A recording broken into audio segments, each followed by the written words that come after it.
Good morning and welcome to the Wilson Center. I'm Hale Esfandiari, the director of the Middle East program.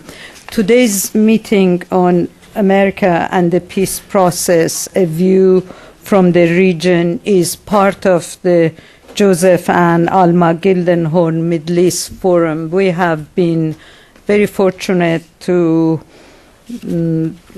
have started this forum in 2004, and it is the 6th year, and I would like to welcome Ambassador and Mrs. Gildenhorn. Ambassador Gildenhorn is the chairman of the board of the Wilson Center, and Mrs. Gildenhorn is a member of the council and of the Wilson Center and a supporter of our program. We are delighted to have with us three very outstanding experts on the region, Nabil Fahmy from Egypt, Marwan Muasher from Jordan, and Ephraim Sneh from Israel. Our fourth speaker, Hussein Ibish, unfortunately couldn't make it, but we have had him in the past, and we hope that he would join us for another meeting in the near future. I just want to remind you that we are going to have another meeting on November 4th, a conversation between Aaron Miller and Saeb Erekat. So please join us for that meeting too. Today's meeting is going to be moderated by my colleague, Aaron David Miller, who is a public policy scholar at the Woodrow Wilson Center, and he's currently working on a new book called Can America Have Another Great President? Just before I give the floor to my colleague Aaron, I would like to ask you to please close your cell phone. No cell phones, no text messaging, no Twitter, because it interferes with our live webcast, which is picked up around the world. Aaron, you have the floor. And I think our speakers can speak then from the table, because it's difficult to see that. Thank you. Oh, thank you very much. Good morning and welcome to the Wilson Center. A special welcome to Joe and Alma Gildenhorn. Joe, it's great, and Alma, to see you. 20 months into the Obama administration or so, the Arab-Israeli conflict seems, or negotiations seem, poised somewhere between continuing hopes for a breakthrough and expectations among more sober analysts for an impasse or even a breakdown. The process itself, which is an important part of any diplomatic enterprise, as well as the substance, seems mired in a kind of a marriage and a combination of very tough domestic politics for the Israelis and the Palestinians, significant gaps on the substance, on the core issues, Jerusalem borders, security, and refugees, and a profound suspicion and mistrust still between Israelis and Palestinians, and a real refusal, it seems to me, to give one another the benefit of the doubt. And in the middle of all of this sits the Obama administration, headed by a potentially transformative president with a very ambitious domestic agenda, and an inheritance on foreign policy that would really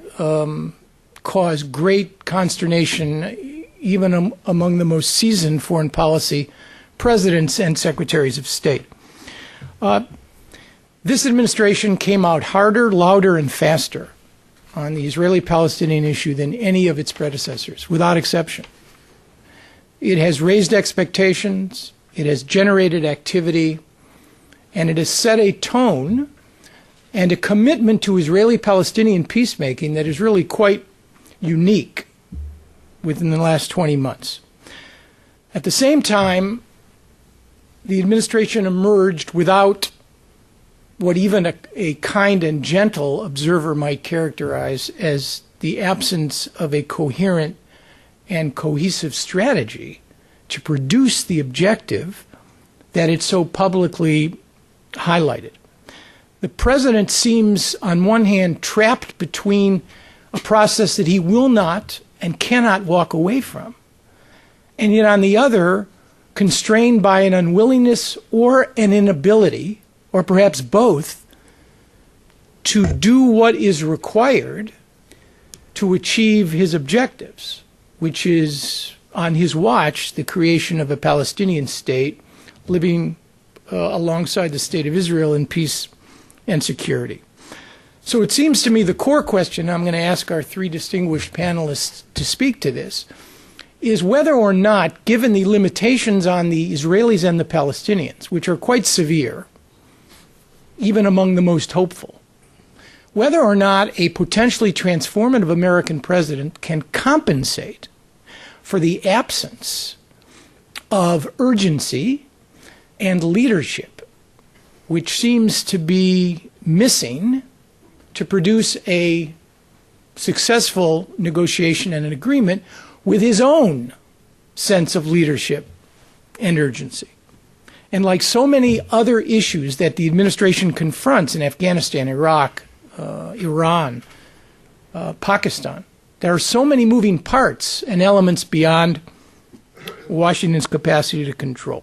So to help us sort all of this out with a focus on the American role, we've asked three very seasoned presenters. They're seasoned not only because they've been around for a while, they've occupied senior positions in their respective governments, and they have formidable, and since none of them are in government any longer, they have formidable analytical capacities.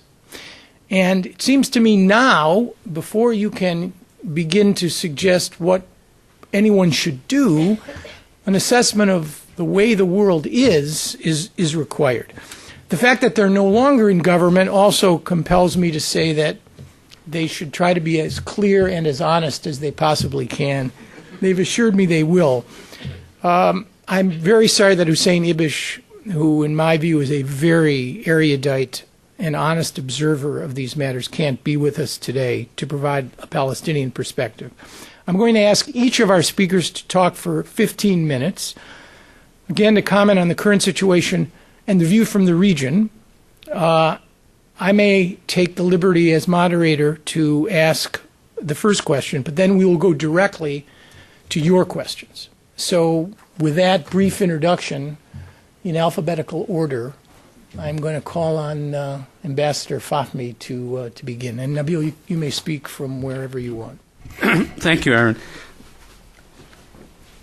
First, let me say that in spite of the difficulties we're having with the peace process, its longevity and the intensity over the years at least allows you to make a lot of friends and a lot of professional colleagues, and every one of them on the table here I've worked with for years, and I'm happy to work with. Of course, Joe and Alma have always been prominent forces for engagement in Washington, and when I was here in Washington, they were hosting so many of the events where I was not only talking but also listening to exceptional speakers. I want to thank you for hosting this event. And the Woodrow Wilson Center always had its particular niche, frankly, in the think tank industry here in Washington, with a seriousness of purpose and objectivity that I don't mean to be critical to others, but was particularly unique. To try, for once, to respond to Aaron's question directly, I will sort of shift around what I was going to say, so if it's a bit illogical in terms of sequence, bear with me, but believe me, it'll be more logical than the Middle East is, so I'm pretty safe in that respect. First question, frankly, is America's role, and is an American president able to sort of bridge the gap where the gap is too big to bridge in the region? I'm going to answer the question directly and then explain why. I think the question's wrong, actually. I don't think that an American president can bridge the gap if the people in the region don't want to bridge it. But I also think that there are certain times where states in the region can't bridge it alone, and therefore the American role is indispensable. The reason I say that is look at past practice. If you look at Arab-Israeli peacemaking, America has never been up front. They never started the processes, with one exception, the Madrid peace process. Every single time, it came as a result of something happening in the region. In the early 70s, Anwar Sadat sent his national security advisor to Henry Kissinger, asking for support in negotiating with the Israelis, and Dr. Kissinger understandably said, "I'm busy with the Soviets, I don't have time for you." So we went to war. After that, we started a peace process, and the Americans jumped in and played an important role in the disengagement processes.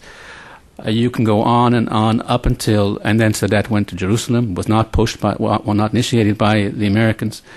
The Egyptian-Israeli agreement, however, would not have come through without President Carter playing his particularly unique role in closure at that phase in particular. Then you had a lull, and you had, again, the Madrid peace process, which came out of the liberation of Kuwait and the changing paradigm in the Middle East. That, in my mind, was the only case in contemporary history where the Americans were actually up front, ahead of the region. If you went on after Madrid, the Oslo process was not started by America. It wasn't even supported by America initially. Ultimately, when it got down to the point of closure, we all celebrated here. And implementation, America had a prominent role. I assume, and Marwan can speak to this more than I can, I assume that the Israeli-Jordanian agreement could have been reached without Americans, but nevertheless, America was invited to attend the signing, as we all were. So we all went to Jordan to attend the signing there. So again, America's role was indispensable. So my question, my short answer to the question really is, no, I don't think an American president can make up the difference. But I do believe that there are cases where we can't do it alone, and I do believe that America has a special responsibility because of its relations with people in the region, because of its interests in the region, and because of its role internationally. So I don't believe America can walk away from this and decide, okay, I'm not going to do this. Now, I'm going to come back to what I think America should do, but I want to jump into a couple of thoughts that I brought with me flying over here, and which relate to this. The state of play. To try to be as concise as I can, essentially there are two trends in the region. Those who believe in a two-state solution, those who support a two-state solution, and they are becoming less and less believers in the possibility of that option, but they support it. And those who don't support a two-state solution, and they, of course, are becoming more active, more aggressive, more confident that that's where the region is going. And as a result of these two negativisms, and I am one of those who believe a two-state solution is the only rational way to do this, but as a result of these two negatives, the decreasing belief in the possibility and the increasing self-confidence of those who don't support it, what we're seeing is, I regret to say, an erosion of the very fundamentals that governed the Egyptian-Israeli agreement, the Madrid peace process, and the Jordanian-Israeli agreement, and to a great extent even the Oslo process. In other words, what is peace in the Middle East supposed to be based on? I mean, to actually negotiate the details, you have to have an understanding of what the basis of the negotiations are. We can differ on the details. And I challenge those who say that it is not true that we all understand what a solution should look like. I actually believe those who support a two-state solution understand that it can only be based on a certain set of parameters, even if the actual number of refugees returning or not returning, the actual borderline, whether it goes east of a particular village or west of a particular village, how we actually manage Jerusalem can be the subject of negotiations. So my concern, frankly, is what's happening with this negative environment. And in all honesty, where America has had a role is not only the decline of the peace process, but a very threatening erosion of the very fundamentals of the peace process, which we may not be able to go back to if there is, for some reason or the other, a changing paradigm in the Middle East which allows the regional states to say we want to do this. I don't think we can have a solution that creates two states without 67 being the basis and a very, very minor percentage for swaps to, if you want, clean up the borders, whether it's 1 to 1, 1 to 1.5, that's an issue. But it's going to be a very, very minor percentage of swaps. And I don't think, frankly, we're going to get a situation where you don't have security against surprise attack for all states in the region, including, of course, Israel, but also the Palestinians. You're not going to have a peace without two capitals in Jerusalem and a special regime for managing the religious areas in Jerusalem. One way or the other, you're not going to have a solution unless there are two capitals in Jerusalem and a special arrangement for managing the religious sites. And ultimately, the resolution of the refugee issue will have to be based on international law and reach to and a solution that we reach with mutual agreement between the parties.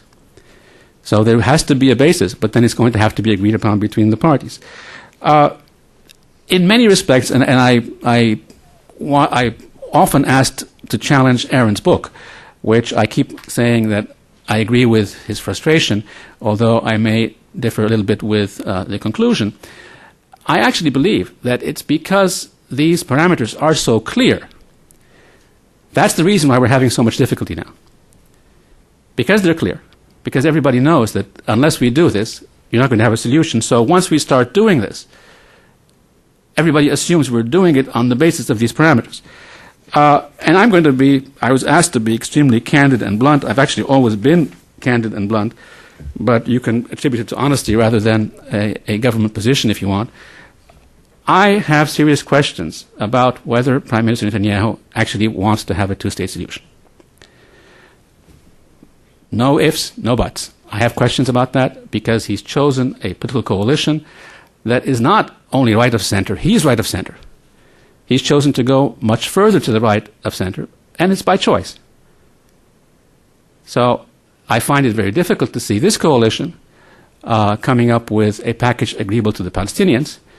And since he's a smart, active politician, I have to say openly, I have serious doubts that he actually wants to go there. And it's because of these doubts, or these doubts are further consolidated by the issue that he keeps raising as conditions for starting the negotiations or for resolution, actions on the ground, whether they relate to Jerusalem, the loyalty oaths, all the different things. Abu Mazen, on the other hand, obviously wants a two-state solution, but more and more believes he's not going to get it. So you have the opposite here. I think you need to have two issues, two positions. You need to have the desire or the support for the solution, and you also need to believe you can get it, and therefore you go through the negotiations and take the risks to respond to that. The U.S., which is often criticized, most of the time legitimately, in the Arab Middle East, supports a two-state solution, and that should be to their credit. I also argue that this administration has been very clear that they oppose settlements, irrespective of the fact that they may not have done enough to emphasize that, but that's their position. And I would add to that, frankly, a more important issue, that they have gotten the narrative about the importance of this conflict to the Middle East security as a whole and to American national interest correct. I mean, the way that President Obama defined the Middle East and the Arab Israeli issue in his Cairo speech before and after that as being of paramount importance was, I think, novel and something that is America should be given credit for.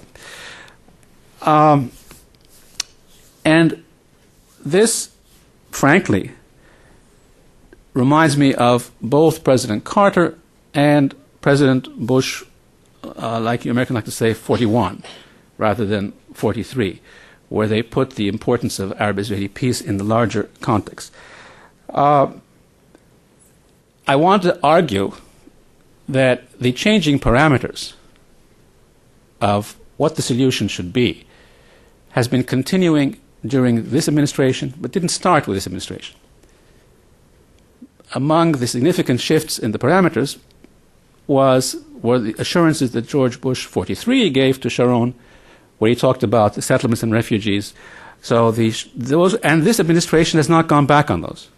And you've seen them in statements by Secretary Clinton about realities on the ground. So the shift in parameters actually started with the previous administration. This one has been extremely active in terms of negotiations, but they haven't gone back, or they haven't redressed that shift. So the shift in parameters is increasing, and it is, if I may say, dangerous. Now, what do I suggest that we do, and particularly America? Point of departure is there is hardly a peace process that exists today, and I hate using the word because there has to be a seriousness, not simply a desire to arrange for meetings. And I go back so far back that we were talking about rectangular tables and who would sit where and who would sit with who. My premise is peace process is almost dead, but we shouldn't allow it to die. Premise also is if we keep doing what we're doing now without having a safety net, we will ultimately also destroy the foundations for the peace process and won't be able to come back to it when the parties are ready to do that and when the international players are able to engage. Now, therefore, I'm suggesting a dual-track approach. One, to safeguard the foundation and the parameters for solving this, and the second, to see whether we can move forward. Now, my approach, and this comes back to Aaron's question, is as America's role is of paramount importance, and as much as the present players have to change positions, I actually think we need to expand the peace process regionally and internationally. And that allows for raising the dividends, reducing the risks to any one of the stakeholders, and consequently the domestic, internal, external pressures. And what I'm suggesting specifically is let's go back to a situation where we try to bring all the Middle East players into the game. In other words, a variation on the Madrid peace process, where you have the Palestinian-Israeli track engaged, the Syrian-Israeli track engaged, not for the sake, as is often said, because the Syrian-Israeli track not because of the dissensions among the Palestinians and the need to sort of use all the players to bring them together, but actually more so. I think by bringing all these tracks together, you provide a regional dividend to Israel.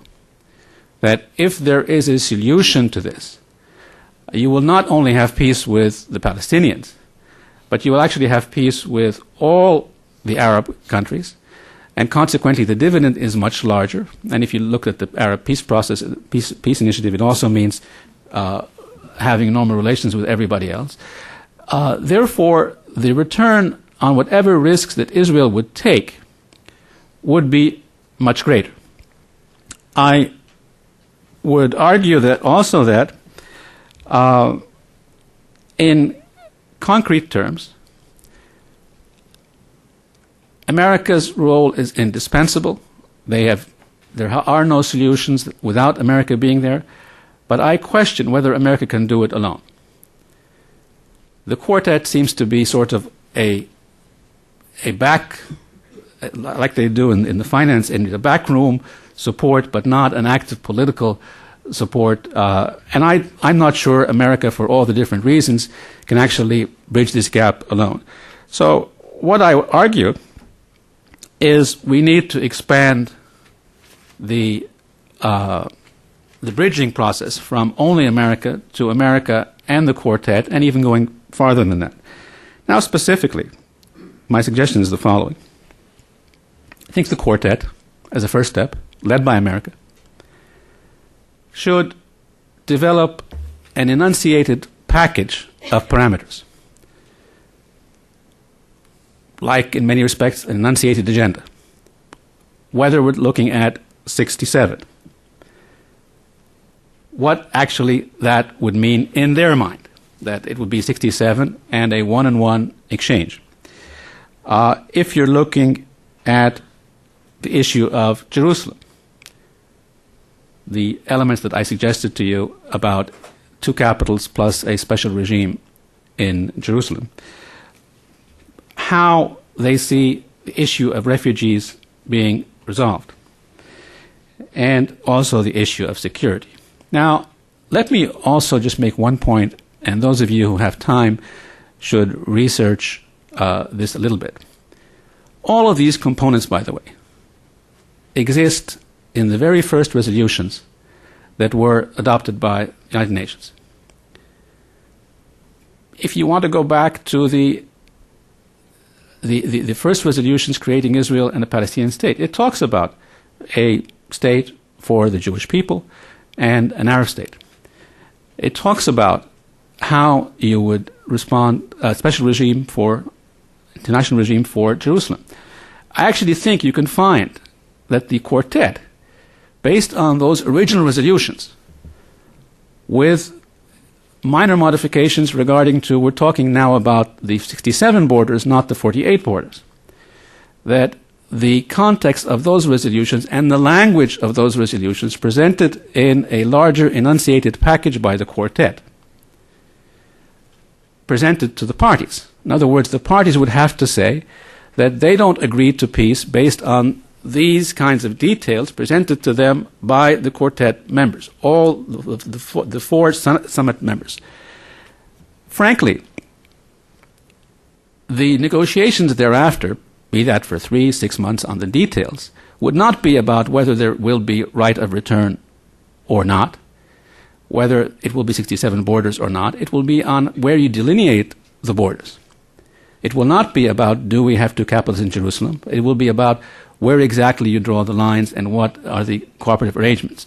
So I don't think that you will actually need too long a period of time if the Quartet, led by America, was to make this enunciated set of parameters and offer them to the parties. If the parties agree, and frankly, even if they don't, but particularly if they agree, it would be to consult to make sure that we don't erode the peace process. It's important that they then be presented to the Security Council by the Quartet, not for the sake of starting negotiations there, but just to register that these are the set of enunciated parameters that the international community supports for the two sides to negotiate.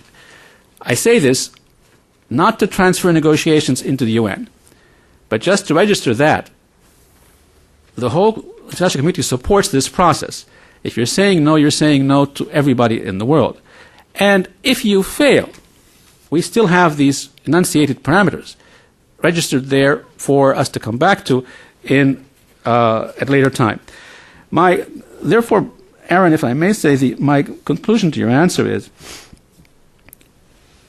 I think America's role should continue. I actually support the administration in how active it has been, and I was here 2 months after they were elected, and I suggested an even higher engagement at the time, and some people thought I was crazy. I've been accused of that several times before, so it's not a problem. But I actually believe that more needs to be done rather than less. But I also believe that America can't do this alone, whether it is for its own relations with different countries in the Middle East, or whether it is because of its own domestic politics. And I also believe that whether it is the Israelis or the Arabs, we need to make the offer clearer, and make the cost of refusing it higher. Thank you. Thanks, Nabil. Marwan? Thanks, Aaron.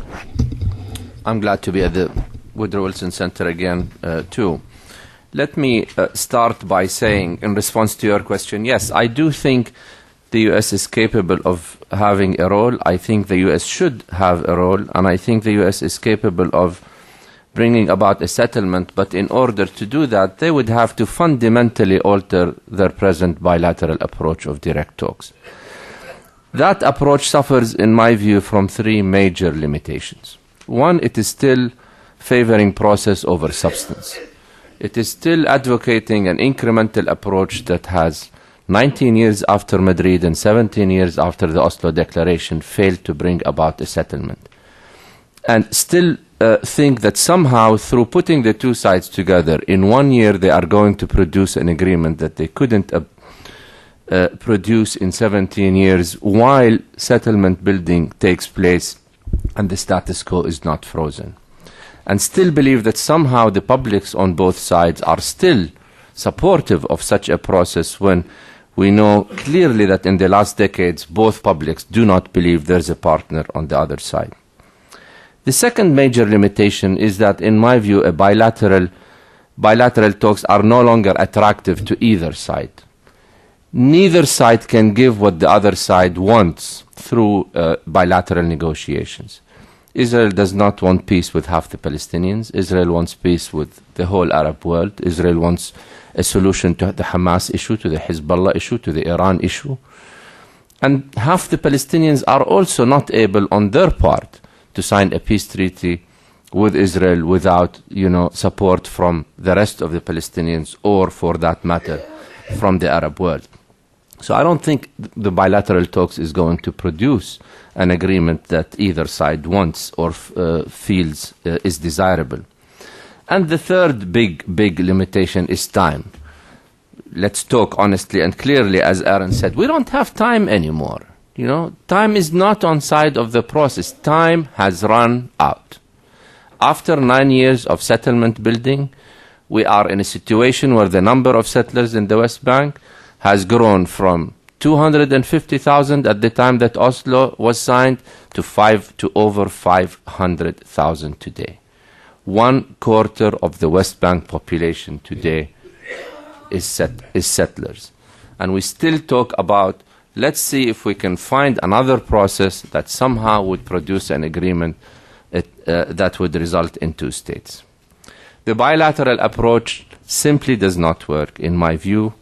The unilateral approach did not work either, was tried by Sharon through the disengagement in Gaza and other such actions, the security wall, etc., and has not worked. So that only leaves us with the multilateral approach, or the regional approach if you want, something that Nabil alluded to also. Why is the regional approach so has a better chance of success? One, because it serves the two sides' interests. We move from a situation where the two sides feel under pressure to arrive at an agreement to where there is actually there is an incentive for both sides to reach an agreement. For the Israelis, the incentive is huge. It is peace and security with every Arab state. It is an end to the conflict and no further claims. It is an agreed solution to the refugee problem. It is everything that that the average Israeli always asked for and did not get before. And it is something that was not on the table when Aaron and his team were negotiating or were helping the negotiations 10 years ago. And on the Palestinian side, it gives them a safety net that by making painful compromises, and make no mistake, they will make painful compromises, on refugees, on Jerusalem, they will not be called traitors by the Arab world the next morning. Neither Abu Mazen nor, for that matter, Arafat could sign a deal on refugees and Jerusalem without Arab cover. I was talking to Madeleine Albright just last month. And she acknowledged to me that the biggest mistake that the Clinton administration did in 2000 was to leave the Arabs out and then ask Arafat to make these painful compromises on refugees and on Jerusalem. But there is also another not talked about incentive as well, which is that under the terms of the Arab Peace Initiative, the Arab world is guaranteeing the security of all states in the region, including Israel. What does that really mean? That means that the inclusion of Hamas and Hezbollah in the agreement and the transformation of Hamas and Hezbollah from armed organizations into political ones becomes an Arab responsibility and no longer is an Israeli responsibility. In fact, the Israelis tried it twice, once in Lebanon in 2006 and the other time in Gaza in 2008-2009, and failed in both times to disarm these groups militarily. Only through a comprehensive settlement where it becomes an Arab responsibility to transform Hamas and Hezbollah would that become possible. Does that mean we bring 22 Arab states and have them sit across the table from Israel? No, it does not. It means that we create an environment through which the bilateral talks has a chance of success. And how do we do that? I want to go back to an idea that the Americans tried with the Israelis in 1993, endgame deposits. Okay. What's wrong with the process now? The Israelis feel they keep giving compromises without an end in sight, and the Palestinians feel that the Israelis are not serious about a two-state solution and that settlement building and other activities are making it clear that Israel is buying time. We will not get out of this deadlock until we establish a finish line where both sides are not just running a marathon forever, where they know where the finish line is. And if we want to know where the finish line is, this is where the U.S. role comes in. This is where the U.S. role not only comes in, but this is where only somebody like the U.S. can do this and ask all sides for hypothetical endgame deposits, much like the deposit that Mr. Rabin gave in 1993 to Secretary of State Christopher of his willingness, hypothetically, to withdraw fully to the June 4, 1967 lines in return for specific actions that he wanted Syria to take at the time. Full peace with Israel, security arrangements, etc. And when that happened, the Syrians suddenly became way more flexible on all these issues once they knew what the finish line is. Well, what would these endgame deposits look like? From the Saudis, and here in the Arab world, the Saudis and the Syrians are key.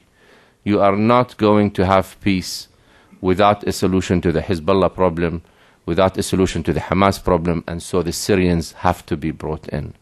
But the Saudis have to be brought in as well. And why would the Saudis be brought in? Because only the Saudis in the Arab world today, if I want to speak very honestly, only the Saudis in the Arab world today have the stature to support an agreement with painful compromises and not call the Palestinians traitors. Only King Abdullah of Saudi Arabia can bring this about. No one else in the Arab world. The Saudis can deliver the regional safety net on that the Palestinians need. The Saudis can also deliver Hamas and Hezbollah and make a commitment that the transformation of Hamas and Hezbollah into political parties becomes an Arab responsibility.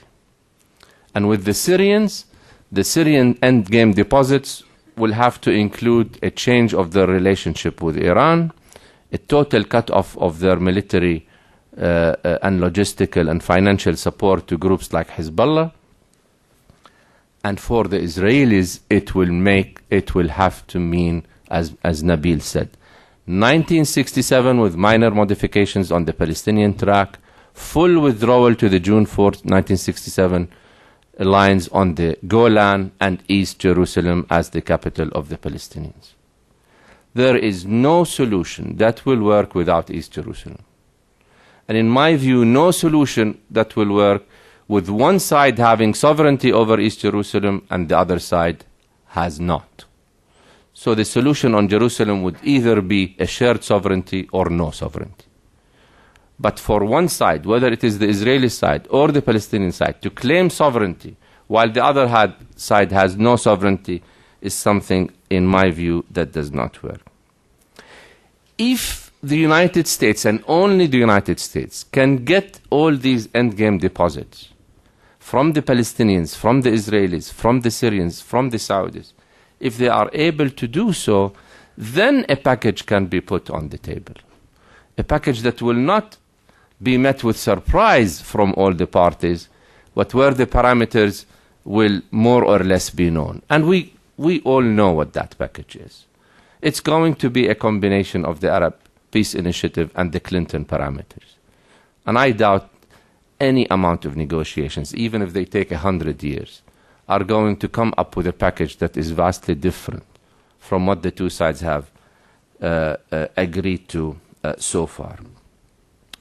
What if Mr. Netanyahu does not accept the package, for example? What if the Arabs, let's go to the easier. What if the Arabs don't accept the package? It is the Arabs that have been calling on the administration for the last 2 years to put a package on the table. And if the package includes more or less these elements, I see no way that the Arabs will say no to such a package if it has these elements. And if Mr. Netanyahu does not accept this package, and frankly, I also share Nabil's doubts about whether Mr. Netanyahu wants a peace treaty or not.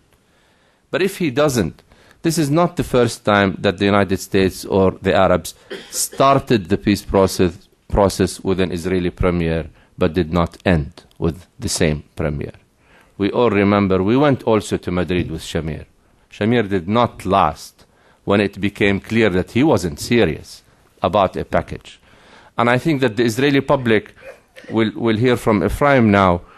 I think the Israeli public will find it difficult to refuse a package that would, solve the conflict forever, solve their demographic issue, turn Hamas and Hezbollah into political organizations, get them peace and security with 22 Arab states, solve the refugee problem, and end the conflict with no further claims. I mean, I don't know what else is there to offer the Israelis, after this very comprehensive package. Let me end with, I don't know what to call it. Take it as you want, whether it's a warning, whether it's a, let's talk reality. If people think this is naive, or if people think this is far out, or if people think this is too idealistic, if people think, this is too complex, there are too many moving parts for this to take place, let's look at the alternative. The optimists in town or everywhere will tell you the two-state solution is at its deathbed. These are the optimists.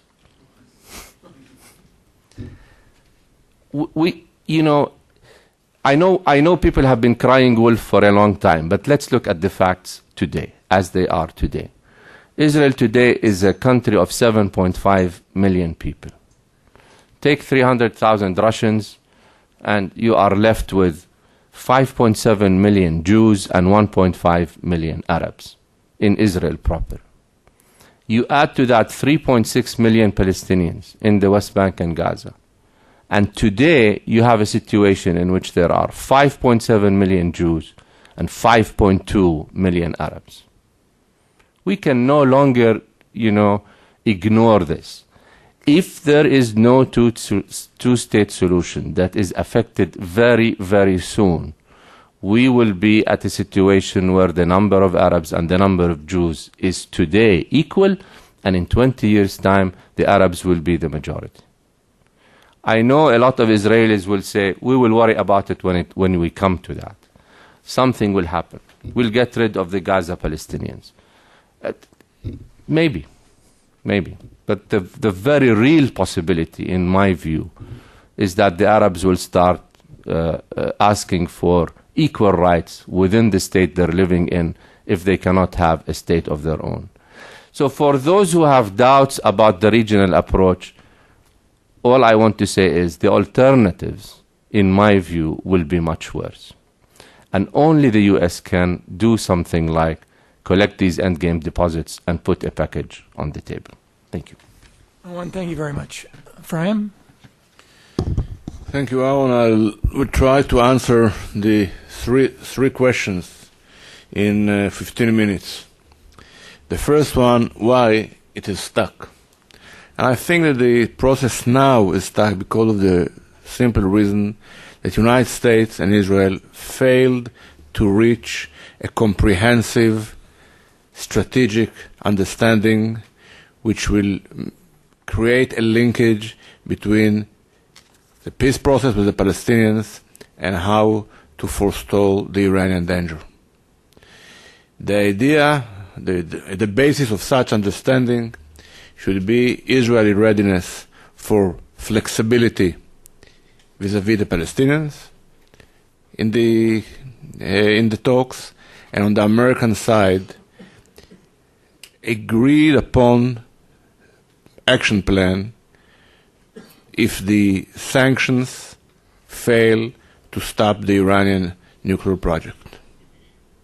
A joint strategy to the next day. This is I can't say quid pro quo, but this should be the common denominator of a profound, very practical, strategic understanding. And it has not been achieved. It's important not only because it is important to have such a joint strategy between Israel and America, but because this is the only way through which, given the domestic Israeli political situation, Prime Minister Netanyahu could take steps which otherwise for him are very difficult to take. Just to remind you, if we like it or not, Israel is a democracy, and every major political decision must be approved in a Knesset, in a parliament, to gain majority among 120 members of the Knesset. No way to bypass it. In the previous Knesset, 70 members of the Knesset were committed to two-state solution. But this opportunity was wasted, and I will not elaborate why. It's a big story, but a different story. Now, the ratio is 65 are not committed, are not subscribed to the idea of two-state solution, and 55 do. In order to enable the Prime Minister to build a majority for even a limited progress in the process, he should show people from his own party that the concession that he makes are for something which worth doing so. And strategic cooperation with America about the number one, I may say the existential threat to Israel, this is a reason which is serious enough to make the concessions that are required for progress in the talks. No such understanding, he cannot convince them. They are not coming from the school of thought, not of peace now, and not even far to the center from this. No. There is no way to create. There is a majority in the Knesset if it is based on the understanding which I mentioned. Otherwise, there is no. And since we failed, both sides failed to reach it, then things are stuck.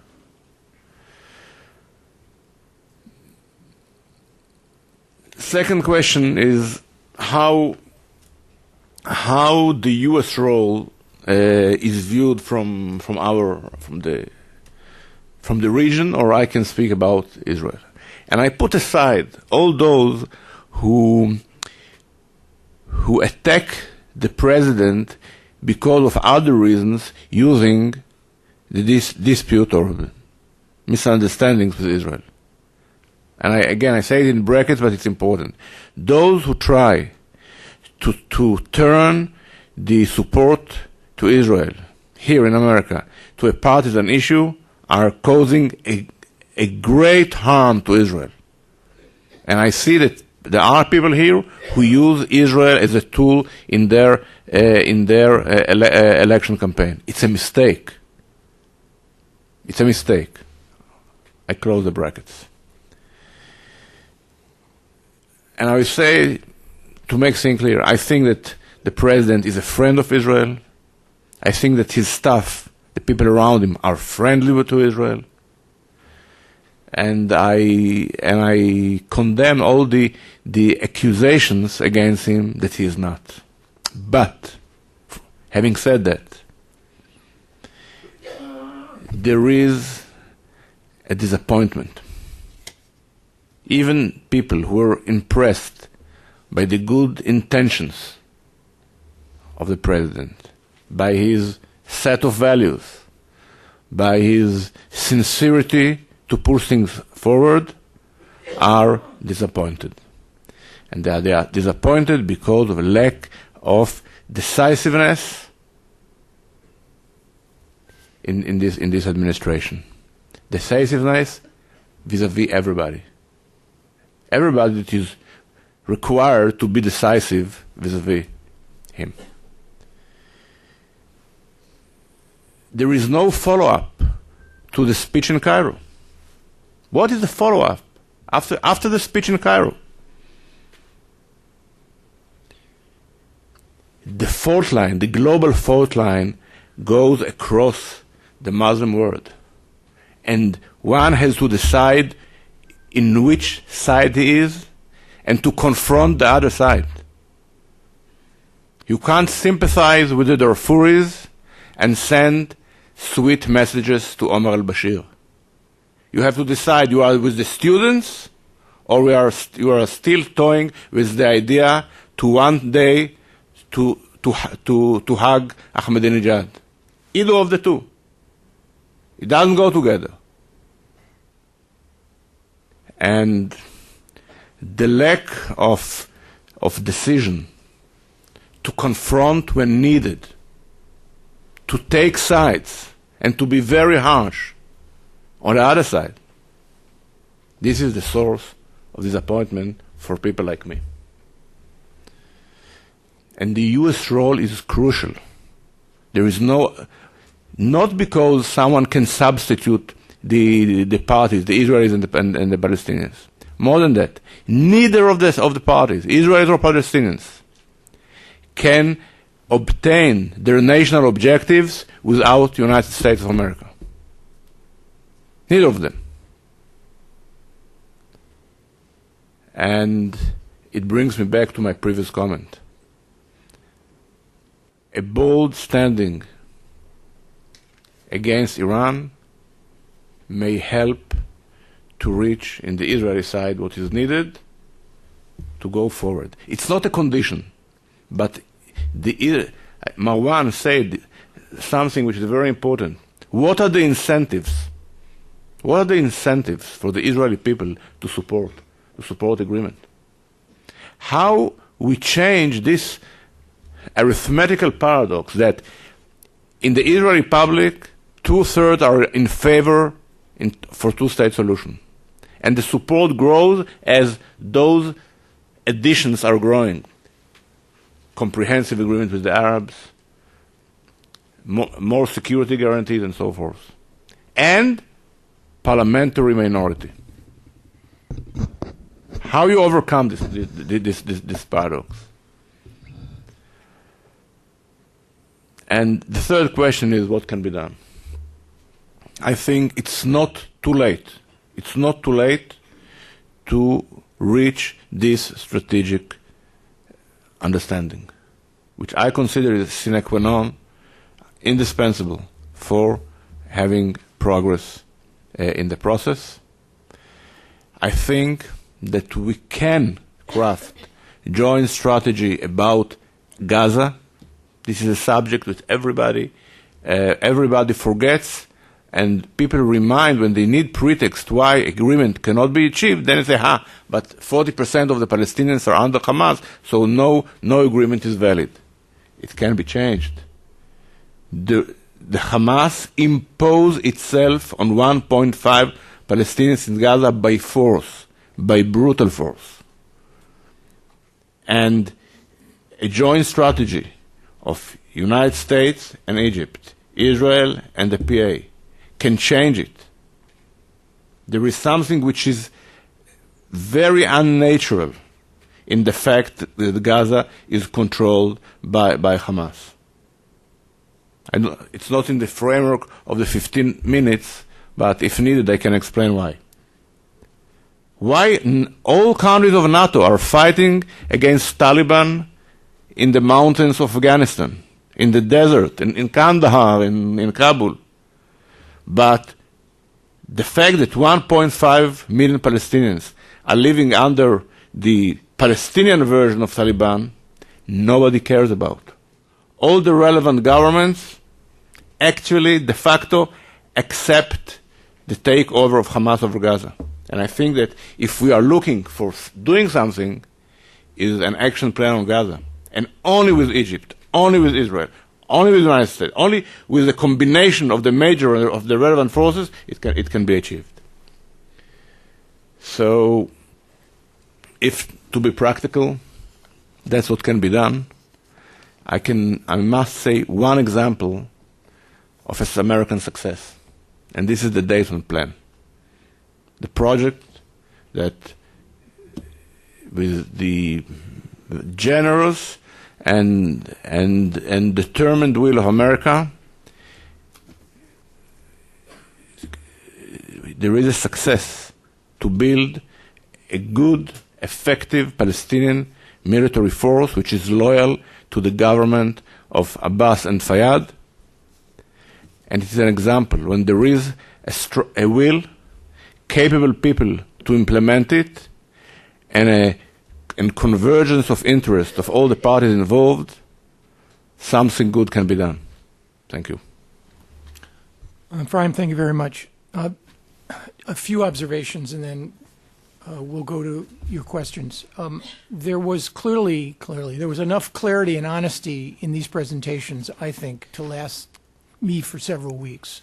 And I really want each of the three to know how much I appreciate your analysis and your willingness to step outside your traditional roles and to essentially analyze. There's also a lot of consensus in these presentations. 20 months in, it's quite clear that these three believe that the administration's approach has been far too narrow, far too focused on process. Expansion seems to be the order of the day. Either, in the words of Nabil and Marwan, to broaden the process to secure Arab involvement. In Ephraim's case, it wasn't the Arabs that would provide so much of an incentive to the Israelis, but dealing with the Iranian issue. And that's clearly, the notion of broadening this process is clearly something that the administration has not been thinking about doing. The other point that's worth making is the obvious one, since it was the focal point of the presentations. What should the U.S. do? What can the U.S. do? And all three speakers, I think, made it unmistakably clear that the U.S. role is indispensable. It can't create will, but without the Americans involved, whether it's reassuring the Israelis in some sort of joint strategy with respect to Iran, whether it's Marwan's notion of endgame assurances, deposits, and we've been down that road with limited success in the past, but it could be profitable in the future, or whether it's Nabil's notion of using the U.S. as a driving force to mobilize the quartet. Everyone believes, as do I, that America's role is essential. The question, it seems to me, that's worth mulling over is 20 months in, as you look at the administration's policies, there's one question that needs to be asked. If it comes out positively, then America can play a role, assuming the parties are willing to cooperate. If it comes out negatively, then the answer is obviously no. And that is, to what extent does the president care and or own this issue? That's the critical piece here. It was Larry Summers who said that in the history of the world, nobody ever washed a rental car. And that's a profound piece of philosophy because you only care about what you own. You only care about what you own. It's human nature. So the real question is, does the president really care about this? He's a very busy, beleaguered president. Transformational domestic agenda, which may be constrained after next Tuesday. A set of foreign policy problems which involve American men and women deployed on the ground, lost in a world of small tribes that seem to be playing the United States and are able to say no to the great power repeatedly, whether they're Israelis, Arabs, Iranians, or Afghans, without cost or consequence. Everybody says no to America, and it doesn't matter. It just doesn't seem to matter. So I would argue that's the fault line.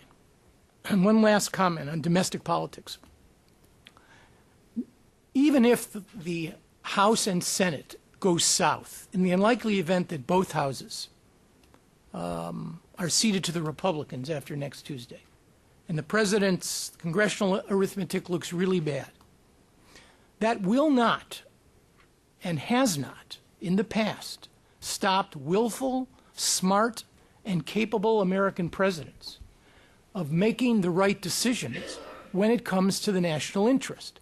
The notion that domestic politics are the single greatest force constraining the current administration and will somehow be more severe in the wake of next Tuesday's elections is simply not borne out by the historical record.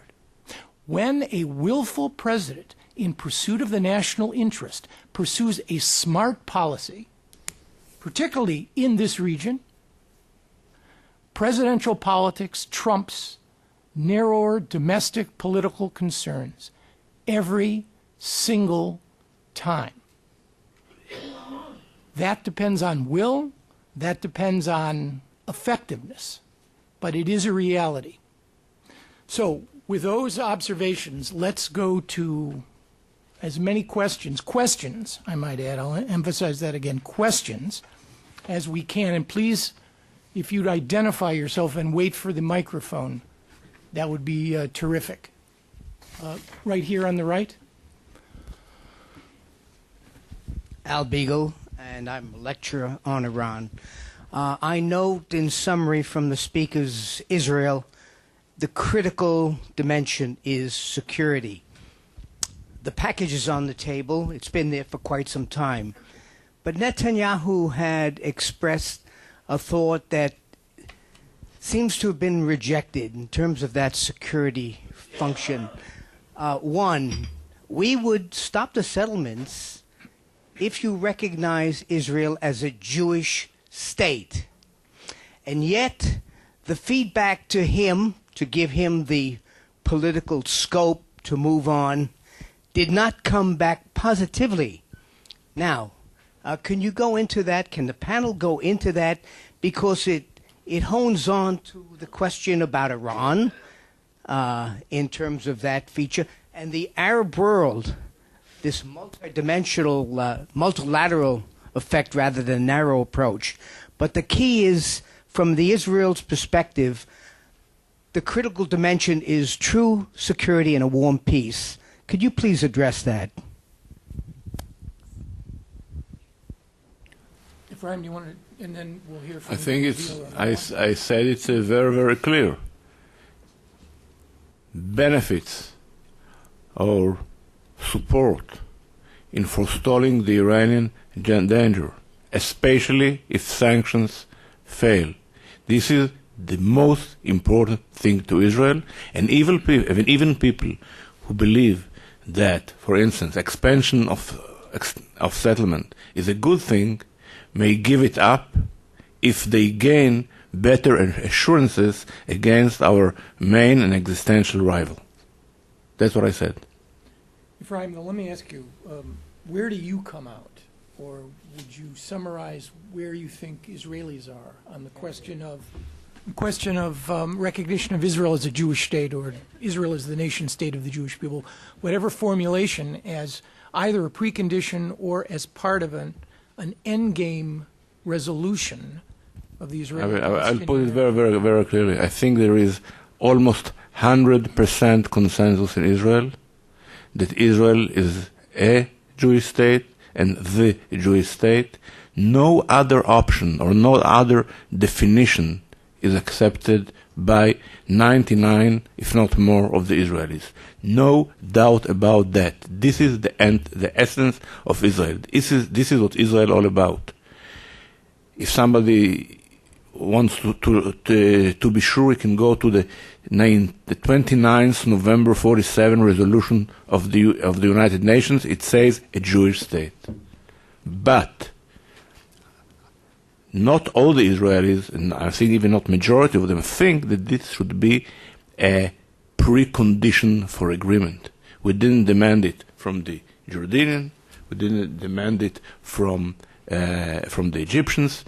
We never used this demand as a condition, and I will tell more than that. It's not up to Abbas to decide if Israel is a Jewish state or not. When we say Jewish state, it's two things. It's the demographic structure and the values which prevail. This is what makes a Jewish state. And no our party will decide if we are a Jewish state or not. To use it as we have to cement the Jewish character of Israel, but to use it as a demand, as a prerequisite, a precondition, I don't think it's necessary. Yes, Barbara Slayman.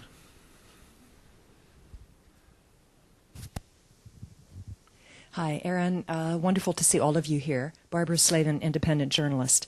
Aaron, you mentioned this also, Ambassador Fahmy, that the U.S. had not imposed any costs on those who say no to America. What sort of costs could the U.S. realistically impose? Are you suggesting cutting aid to Israel? And for former Minister Sneh, you're kind of dancing around it. Say specifically, you want the United States to promise to attack the Iranian nuclear sites. Is that what you're saying? Can you give us some details? You say that the U.S. and Israel have not been able to reach agreement on this. And do you ever consider the downside? You say you care about the students versus Ahmadinejad. Do you have any idea of what an attack on Iran would do to the Green movement in Iran and its long-term political prognosis? Thank you.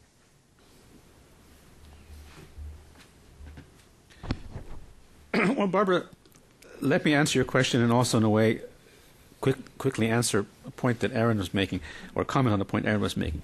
My problem with the U.S. role, frankly, is that you've diminished your role over the years. The Egyptian-Israeli agreement at Camp David, there were certain points in time where President Sadat and Prime Minister Begin both threatened to withdraw. And they didn't withdraw, essentially because President Carter said this would be against America's national interest. Over the years, you became the negotiator. Then you were, well, actually before that, but in the process also, when we wanted to be nice to you and exaggerate, you were supposed to be the honest broker. Well, that's less than the role of a superpower. So it's when you projected your national interest that you're doing this because it serves the national interest of America. That's when the parties do a double take before they say yes or no. They will still say no if it's against their national interest. But that's when they think twice. It's not, frankly, that you can come up with a more intelligent solution than they can. The actual fact, because they're there, they have a better expertise in terms of what's happening on the ground. So my first point really is America has to raise its role, not diminish its role by getting into details. I am a full supporter that you can't negotiate as long as settlements are going on because there's a contradiction in terms here. But I would have initially preferred, and I support what Abu Mazen is saying now, that I can't negotiate seriously if the settlements continue. But I think that the point that I'm making, and I think Marwan is also making, is that you need to increase the incentives and the cost of not doing this. Now, I'm not looking at the price that America can impose, because I actually think America cannot impose a very large price. given American politics today and given where we are today. And Aaron made the point that people are now used to saying no to America. That's why I was suggesting that on the one hand, and this responds also to your point, on the one hand, you increase the incentives for the Israelis and the safety net, as Marwan was saying, for the Arabs, but the Palestinians in particular, but also the other Arabs, by making this a larger regional pot. It's not going to be only peace with Abu Mazen, of course, without Hamas, and it won't even only be with the Palestinians. It will be a larger situation here. But on the international level, well, if you have this kind of grand offer presented by not only America, but also other parties, you allow the Americans to navigate their own domestic situation better, and you actually present a much more attractive package to all the parties, be they the Israel or the Arabs, and that can ultimately spin over into other regional issues. Now, I can't speak to what would make Israel move, and the point that Efran made, he understands what's happening there more than I do, so I don't know. I don't want to question this issue of bringing Iran in or not. But my argument is actually, it's not about simply, well, okay, will America reduce aid to Abu Mazen or reduce aid to the Israelis? These are tactics, gimmicks that ultimately don't work. You need to raise it to a much higher level, increase the incentives. I believe, and the cost, I believe that the center in Israel and the center in the Arab world want a two-state solution. But that same center doesn't believe it's going to happen. If they were offered, if they see a package that is truly attractive, they will then create pressure on both their leaders, at least much more pressure than exists today, to see whether we can solve this or not. And I said openly from the beginning, I have reached the point where I'm not sure I believe we can do this. Therefore, I wanted the safety net to establish the parameters just in case we failed this time, rather than say, okay, we've broken down the whole process. Thank you. I just add the following. My point was a global one, but it also applies to the issue of negotiations. Our street credibility, in my view, has been much reduced. It's been reduced by an unfortunate set of circumstances which are not laid at the doorstep of this administration. But what David Sanger called the inheritance is what the president inherited. What the president inherited were two wars, ongoing conflicts, in which victory is measured not by when can we win or how can we win, but by when can we leave and what of enduring value can we leave behind. That is a horrible position for the most consequential power on earth to be in. At the same time, our interests are attached to smaller powers, Pakistan and Iran, in which domestic politics over which we have no control, intelligence services, internal rivalries, basically shape these nations' foreign policies and their conduct toward us. And of course, this president came out very hard on the Arab-Israeli issue, and 20 months later, as Ephraim has pointed out, there's been very little follow-up. The issue, it seems to me, is success or failure. It's not Republican or Democrat. It's not liberal or conservative. And we've had far too few successes. On the issue of Israel, I agree with Nabil completely. Fighting with the Israelis is an inevitable, necessary occupational reality for serious peacemaking. Every time we've succeeded, Kissinger, Carter, and Baker, those are the only three successes we have had in half a century of involvement in this process. We have fought with the Israelis and their supporters here. And you know what? At the end of the day, what happened? Because the fight was worthwhile.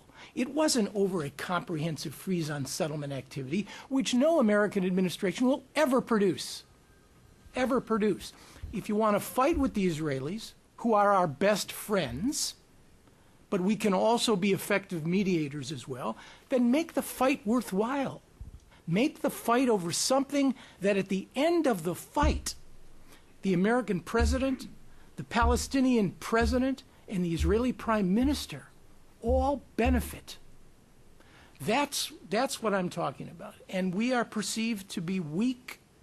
We are neither feared, respected, or admired to the extent we need to be, in my judgment, just about everywhere. I have to answer the lady about Iran because about Iran I will about everything, but especially about Iran I was never been ambiguous. And so let me tell you clearly: one, military option, I sincerely believe it's the very last resort. Second, we never asked the United States to attack Iran. Third, what should be demanded, I believe it is demanded, that given their progress in the nuclear project, no more time is wasted on futile, senseless negotiations about the nuclear issue. Because I think no more evidences are needed to show that they are cheating and very smartly playing with the time. If it fails, and here I am not anything, but I'm telling you very clearly, all the operational details must be mutually discussed and agreed, and I don't think it's a matter of public discussion, but an understanding must be achieved. And it's clear that it should be clear that everybody will know that this option is not off the table; it's on the table. That's the point. Aaron, you asked a very important question that I think we should look at with some care. Does the president care about this? If you stop there, I think the answer is yes. But if you add to the question, does the president care about this enough to act? It becomes a more interesting question. I don't know the answer to this. And I suspect many of you don't either. The president has not been clear about what he wants. Other than the Cairo speech, there has been no follow-up whatsoever other than to say we cannot, other than to repeat a statement made by an earlier president that we cannot, want peace more than the parties themselves. Well, that's a bit simplistic. There has been no follow-up to speak of. I would also say there has been no address to go to on the peace process. In your time, you had a group of people. They didn't always agree with each other. In fact, often they disagreed with each other. But we knew where to go to talk to. There were 3 or 4 people. We all knew who they were, and you just went there and got something out of it. Where do you go to today when you want to talk about the peace process? Is it Senator Mitchell? Is it Dennis Ross? Is it Secretary Clinton? Is it a combination or none of the above? I don't know. There's a lack of clarity today about who to talk to even, let alone devise a plan, to follow up on Cairo in the 20 months that have elapsed since that was done. I mean, let me just take a minute to comment on this, because I think what you're pointing out, Marwan, is a critically important piece of the bureaucratic landscape. Traditionally, American foreign policy works best when you have a strong foreign policy president who empowers, in real time, a strong Secretary of State. Everything then devolves from the Secretary of State. All of the special envoys report to the Secretary of State. The Secretary of State is in real-time communication and connection with the President and speaks for the President both domestically and abroad. The 2 most effective examples of this, and they were each unique, I'm not comparing them, was the way Kissinger operated with Nixon and the way Baker operated with Bush 41. Kissinger and Baker were the 2 most effective and consequential secretaries of state in the last 30, 40 years. The problem today is that I don't think you have that structure. And what I call the adult supervision that is required to create a coherent, cohesive, effective policy simply does not exist. The White House is the dominant force in America's foreign policy, as well as the militaries, running both the Afghan and the Iraqi campaigns. But even that, perhaps it is as it should be, is coordinated out of the White House. The Secretary of State, a very smart, extremely talented secretary, seems not to own any significant issue. Iran, Iraq, Afghanistan, Pakistan, the Arab-Israeli issue, none of these are her singular purview. And I think that creates a measure of confusion, which accounts for much of the decentralization of power on the Arab-Israeli issue. And it strikes me in the next 2 years, there's room for correction here, but I'm not sure it's going to be corrected. I think the situation, frankly, bureaucratically, has only gotten and is going to get more muddied and more complex in the weeks to come. Just a hunch and a suspicion. Okay. Lord Aberdeen, my question is to all of you. This administration has added something new that other administration hasn't. It's defining a solution to the Arab-Israeli conflict in terms of the U.S. national security interest. I said this administration has defined Arab-Israeli peace as being essential to American national security. If that's the case, why isn't the administration more decisive?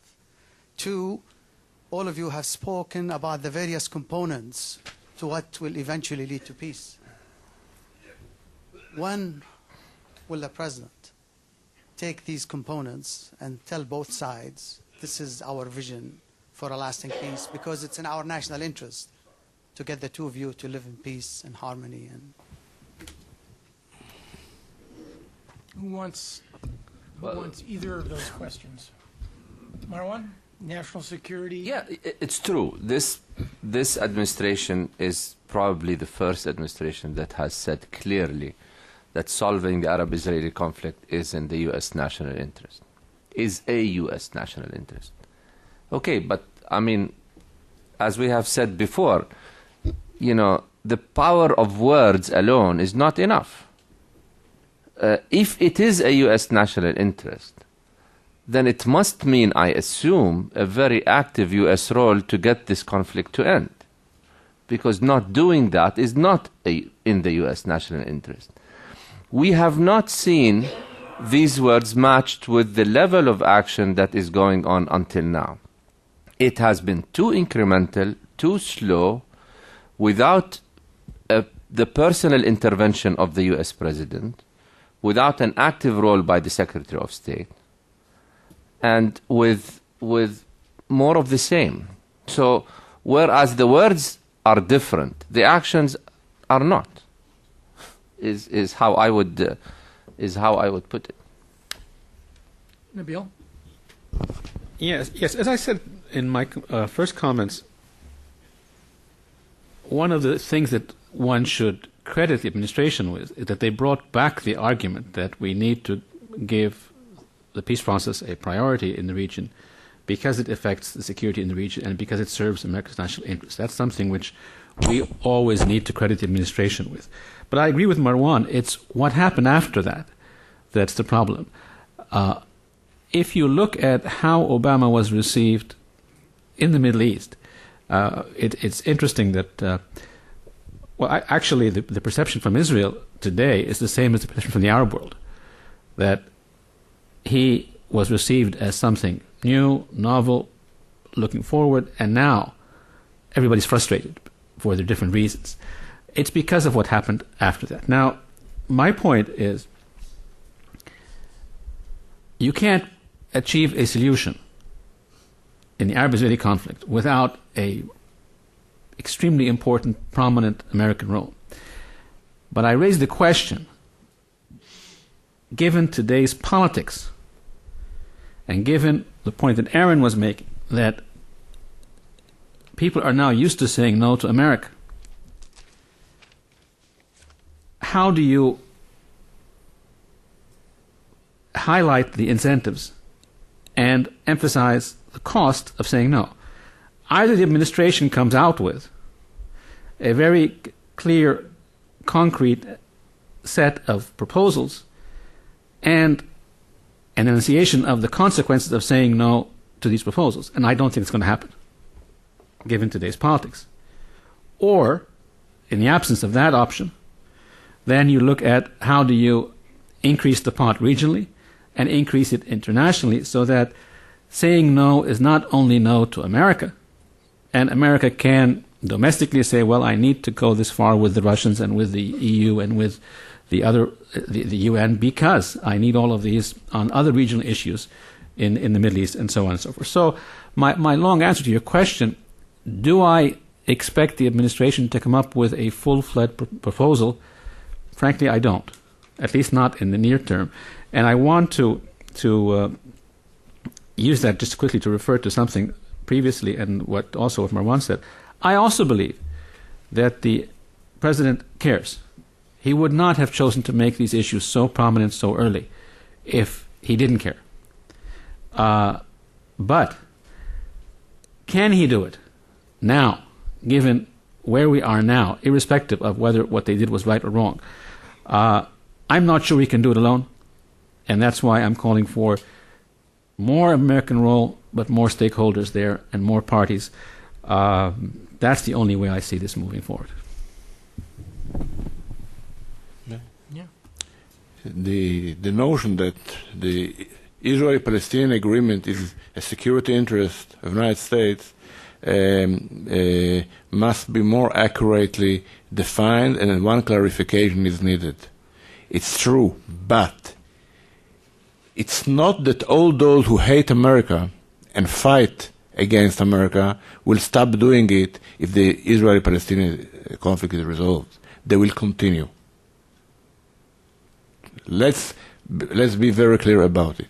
But to define it in a more accurate way is that it's easier to the United States to protect its interest in the region if and when the Israeli-Palestinian conflict is resolved.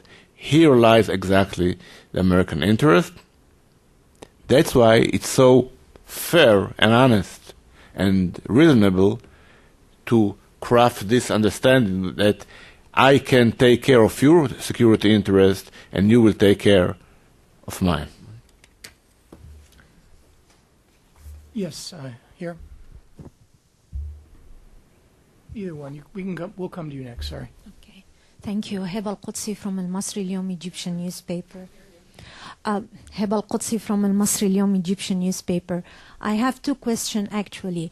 One, speaking about the peace process, that United States have been involved in this process for so many years, and still till now it haven't been solved. And in the Palestinian mind, they are not very optimistic about this negotiation or by even multilateral talks and involving the Arab countries in these talks. This is very idealistic. What about going to the United Nations and Security Council and declaring the Palestinian state will face a veto of even the United States or any other country? How about offering our President Abu Mazen asking for the international UN supervision of the newborn Palestinian state, as we have witnessed some examples of African countries who were under occupation, British occupation or French occupation. So Palestinian will be under the supervision of the United Nations and for several years or maybe decades until they can declare the independence of Palestine. The other question about the nuclear weapon of Iran or its nuclear program. There is no doubt that the nuclear program is very dangerous. But will Iran risk the possibility of bombing Israel, as the bomb will not differentiate between the Palestinian and the Israelis? Thank you. The first part of that, does somebody want to take the issue of going to the United Nations Security Council in order to codify a Palestinian state? Well, I know this issue has been on the table for some time, but frankly, it's also not realistic. I mean, because that assumes that the United States will approve of such an outcome, which is, we know what the answer to that is. Placing the occupied territories under an international regime will also not be faced with approval either from the United States or in Israel. So, whereas these are, I understand people are looking for alternatives in terms of the present impasse, but I also don't see that alternative materializing in any realistic way. My assessment, unfortunately, is that we will have to start talking about a no solution. We will have to face the fact that if there is no two-state solution now, then the alternative is there is no solution. And then it's a matter of time. And demographics, take over. Because I don't really, frankly, see any other way that, a two-state solution can be effected if we wait, another 2 or 3 years. Down here in front. I think we better, how about we just better, in order to get more questions in, maybe just one. Go ahead, sorry. Yes, Frank Fletcher, independent researcher on international relations, formerly with the Smithsonian. For Ambassador Fahmy, could you give some historical perspective, comparing and contrasting from the Egyptian perspective as opposed to contemporaneously the Palestinian perspective or approach on negotiating with Israel? And you were talking about deposits of end games, which is very interesting, and perhaps it will be a key to the solution. But Egypt seemed to have a different approach at the time, and Sadat's, I know there were negotiations behind the scenes, but it was very striking that Sadat went to Jerusalem, and you could perhaps speak to this.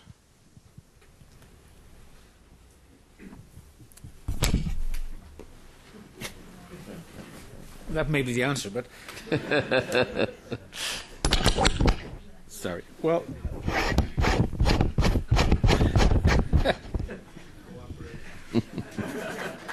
we have a peace treaty that goes 30 years now. So look, I think it's wrong to compare Egypt-Israel with Palestine-Israel. If you want, and I disagree with the analogy anyway, but it would have to be Egypt-Israel, Israel-Palestine. And the distinction I'm making here is, even though we were at conflict and we both wanted peace, in regional geopolitics, Egypt was politically more secure with engaging than the Israelis were, because they felt that there was a threat from all the Arab world. And without getting into too many details, I remember President Weizmann once telling us that he never understood how we could negotiate by saying the same thing from day one to the last day. Every single inch of the Sinai, because that's where we've always been, and it wasn't going to change whether there were 1 or 15 or 100 wars, while the Israelis had to deal with different circumstances. So the idea that, well, maybe somebody in the Arab world could sort of do something like Sadat, you should flip it around. In our negotiations, we knew where this was going to end. We didn't know when. The Israelis didn't. And they didn't know how it would relate to other states in the region. So if you want a Sadat to occur again, it should happen from the Israeli side towards the Palestinians, addressing their concerns, the Palestinian insecurities, not the other way around. If you asked a Palestinian to go and speak to the Israeli Knesset, I'm not sure he'd be received, by the way. And I'm not sure it would respond to Israeli concerns. So it's not really a good analogy. But the analogy you can draw from the two processes, and we can always learn, as we can also from the other negotiations. Egypt and Israel were able to reach an agreement for two reasons. One, it served the interests of both sides. They were tough negotiations. But Israel got no more Arab-Israeli wars in the comprehensive sense, and we got all of our territory. That's the only reason. That's the first reason. The second reason is, in spite of all of that, President Carter was there at the end to make sure that all of the anger, the passions, all of that didn't ultimately delude either side or create too much of a misunderstanding. So you had balance of interests and a player who was saying, you leave the room, it affects America's national interest and our relations. And so you need to keep trying. That's the problem now. It's not you can't solve this on a balance of power basis. There's an asymmetry of power between the Palestinians and the Israelis, if you define power in the traditional sense. You need, therefore, and this is the point that Marwan and I have been making, you need to increase the incentive and the disincentive to make sure that there's a balance of interest. The Israelis will, by agreeing to a viable Palestinian state, actually have peace with all the Arab world and security consequently against at least the traditional Arab-Israeli issue. And on the Palestinian side, if you wanted to compromise on some of these details, it can't be a Bantustan state. It has to be a viable state where they have their national identity and where they can express themselves. That's the lesson that you draw from the Egyptian-Israeli one, not what Egypt could do and what the Israelis did. This is, with all due respect to everything that happened in terms of our negotiations, this was an analytical, detailed process from both sides based on their national interest. If the offer was on the table the way it was at the end, it would have been accepted by both sides at any time. You have to have the package where both sides gain from this. Yes, in the middle here. Yeah, My name is Dr. Caroline Poplin. I'm a physician. I'm Jewish. I support Israel, but not the policies of the current Israeli government. And my question is for Mr. Snap. If you don't get the kind of agreement from this country that you want, and as an American, I think it's very unlikely that after 2 wars with indeterminate conclusions, the American people will back any kind of military action against Iran. If you don't get the agreement with this country that you want, does Israel have a plan B? Or does this just become... Excuse me, Doctor, with which country?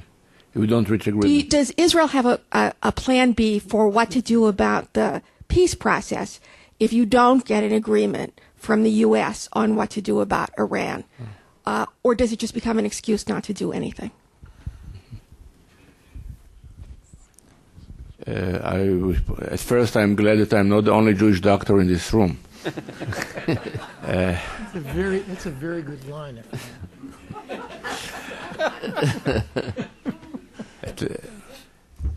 I will put it this way. Israel cannot live under the shadow of Iranian nuclear weapon. Period. And if there is if a point will come when it will be visible and undeniable that Iran is going to possess such a weapon, Israel will have no way. As I say, it's the last resort, but sometimes the last resort is the only resort. I hope, I can't say I pray because I'm not a religious person, but I hope that we shall not reach this point. Moreover, I will tell you, recently, the sanctions that are taken by the United States up to the law that the legislation that in July 1st the President signed into law about sanctions against energy trade with Iran. There is beginning of a very, very substantial effect of these sanctions. So it raised the hopes that the regime will be in a point when they can no more govern this country if those sanctions will be taken seriously. I will give you an example. In July, there were 19 major international companies who traded with Iran. Today, only 14. 5 of the list already announced that they are stopping. So I hope that there will be no need in such an action, but I want to emphasize again, we cannot live under nuclear and the shadow of a nuclear Iran as long as this is the regime over there. We cannot accept the combination of this ideology of theirs and the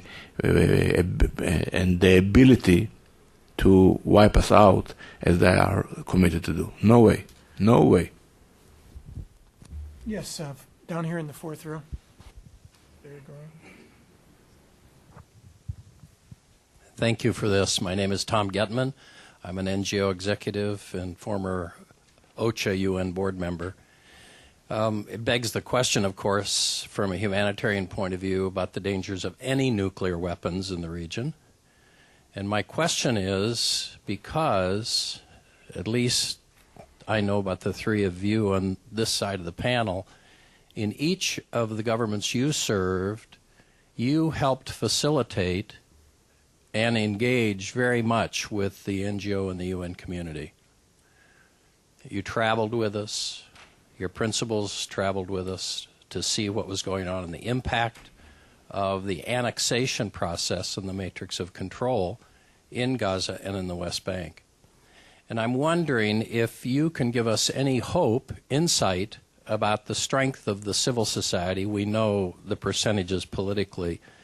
But in Israel and in Jordan today, is there a strong civil society that you and your colleagues can depend on to give information about the suffering of people and the fears of people so that there's energy there like there was under Mr. Baker and Mr. Mosher when they were serving to move this along? Baker and Marwan. Marwan.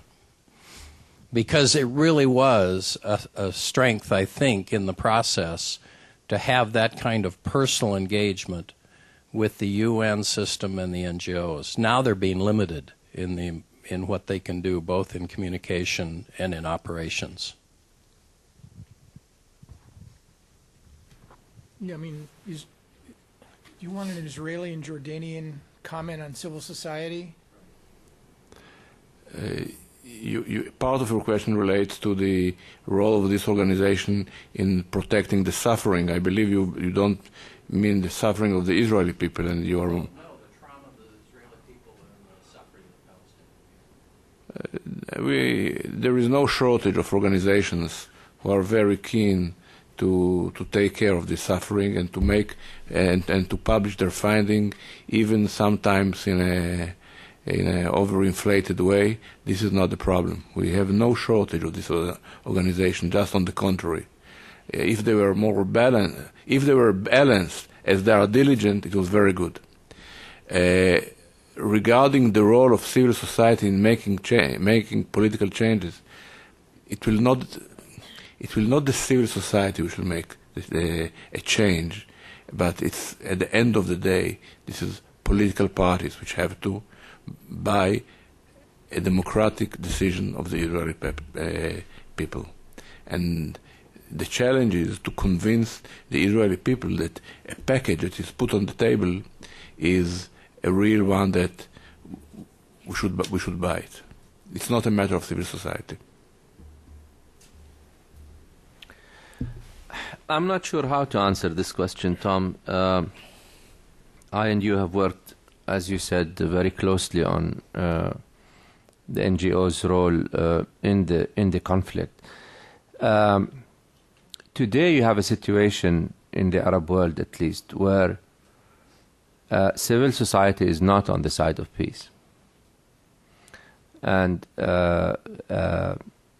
where civil society is present, I mean, unfortunately, there are countries in the Arab world where civil society is totally absent. not because of the lack of trying. But civil society is not on the side of peace in the Arab world. The public today, as Nabil said, we have a majority of people who want a two-state solution, but also a majority of people that don't believe Israel is serious about peace. The Israelis will tell you the same. The Israelis will tell you, the majority of Israelis don't also believe that the Arab side is serious about peace. And that situation is not going to change unless, in my view, something is put on the table. Unless you put something on the table to convince both publics that indeed it is possible. If you don't do that, people will keep saying, we have seen this movie before, many times. Many times. That's the situation we are in now. You have to change the dynamics. You have to put on the table something that will fundamentally change people's perceptions in a very limited period of time. Because, as I said, we simply don't have time. In the past, we had the luxury of working on a people's level. We had the luxury of building a constituency for peace among civil society, among the public. We no longer have this luxury. We cannot wait until these programs, end up in a constituency that is supportive of peace. We don't have the time to do that. It's the sad reality today in the Arab world, in the Middle East, not just in the Arab world. We have time for a couple more questions. Alma?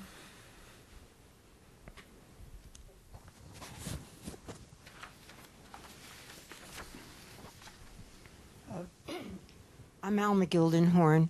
Dr. Sneh addressed a nuclear Iran and the threat that it poses to Israel. I would like to expand that by saying that a nuclear threat from Iran affects Egypt and Jordan, because nuclear weapons have no zip codes, and the proximity of Egypt and Jordan to Israel, it has a tremendous impact on how Jordan and Egypt must feel about this Iranian nuclear buildup and the potential irresponsibility of the Iranians in this matter. Would you care to comment? Nabil, do you want to go first? Thank you, Alma. And we have a long-standing position that the presence of nuclear weapons in the Middle East is detrimental to the security of all the states in the region. Therefore, all the way back to 1974, at that time with the Shah's Iran, we proposed the establishment of a zone free of nuclear weapons in the Middle East, where we would not have nuclear weapons, the Iranians would not, the Israelis would not, nobody would have those weapons. And that's our standing position today. The emergence of a nuclear weapon in Iran would be dangerous and detrimental to the whole Security Council. But it's equally problematic that Israel remains outside the Non-Proliferation Treaty, that it has a program that's not safeguarded. Whether one considers that to be more of a threat, and many in the Arab world think so, or less of a threat, is irrelevant. We will not have security. And when you're talking about nuclear weapons, you're looking at strategic security. It's not about the uses of a tactical weapon. These are extreme weapons. In that circumstances, you have to look long-term. So we voted at the International Atomic Energy Agency in support of moving the Iranian file to the Security Council as an indication of our concern on that file. But we are equally adamant that Israel has to join the NPT or engage in a zone free of nuclear weapons with all of us to ensure security for all states in the region. Elma, let me add to that. There is no question that a nuclear Iran poses threats to the region and not just to Israel. There's no question that countries like Saudi Arabia or Egypt or the Gulf are particularly concerned with this development. But let me say that is somewhat separate from working at a peace treaty. In other words, if we want to hold a peace treaty with the Arab world, between the Arab world and Israel, hostage to whether we solve the Iranian nuclear issue, means that we will not have an Arab peace treaty. This is the result. This is not an issue that's going to be solved in one day. This is an issue that has implications on the Arab peace conflict, but has other implications as well. Iran wants to be recognized as a regional power. Iran has a set of grievances it is talking to the international community about, etc. These issues are not going to be solved in 1 year, or 2 or 3. And I would think that it is a mistake to hold the Iranian nuclear issue hostage, or the peace process hostage, to a nuclear Iran. What we can do in the meantime is mitigate the risk of Iran meddling into the affairs of an Arab-Israeli peace treaty. If there is a regional treaty in which there will be security measures that are guaranteed, and in which Iran will not have the tools that it has today to bring arms to Hezbollah through Damascus airport, or through the Mediterranean, or through whatever, if we are able to come up with security measures that would mitigate this risk, and politically have an agreement that has the support not just of the Arab world, but of most, if not all, of the Muslim world as well. And the OIC, the Organization of Islamic States, has already endorsed the Arab Peace Initiative. If we are able to do that, we would rob Iran of a major tool to wreak havoc. But will an Arab-Israeli peace treaty solve the Iranian issue? I think we are, overloading this. And I think that we simply will not arrive at, the practical conclusion is we are not going to have a solution if we're going to disarm Iran first before we arrive at an Arab-Israeli peace treaty. Yeah, we're right on the 11 o'clock hour, so if I'm, please, your last comment. I didn't elaborate, but I have 7 reasons why Israel cannot live under Iran, under the shadow of Iran, of nuclear Iran. One of them is that, though Nabil will not say it, but few years after it was clear that Iran has a nuclear weapon, both Saudi Arabia and Egypt will have the same. So we will live in a region which is loaded with nuclear weapon, and I don't blame them. I understand why they have to achieve it. So it will change dramatically the strategic balance in the region. So this is one of the reasons why we cannot allow it. But I must say a little bit elaborate about what Marwan said. It's true that we cannot make a conditionality that we solve the problem of Iran, till then we don't touch. I will put it in a different way. At the moment that the Israeli-Palestinian conflict is resolved, it will be very, very easy to build a regional front against Iran. There are countries, mainly in the Gulf, but not only in the Gulf, who would be glad to cooperate with us, to contain in all kinds of ways Iran, but they can't do it as long as the Israeli-Palestinian conflict is not resolved. So if we had another 7 reasons why to have Israeli-Palestinian agreement, is in order to stand united against Iran. Thank you. Nabil, did you have no, fine. I want to thank Marwan, Ephraim, Nabil, terrific presentation, and thank all of you for coming.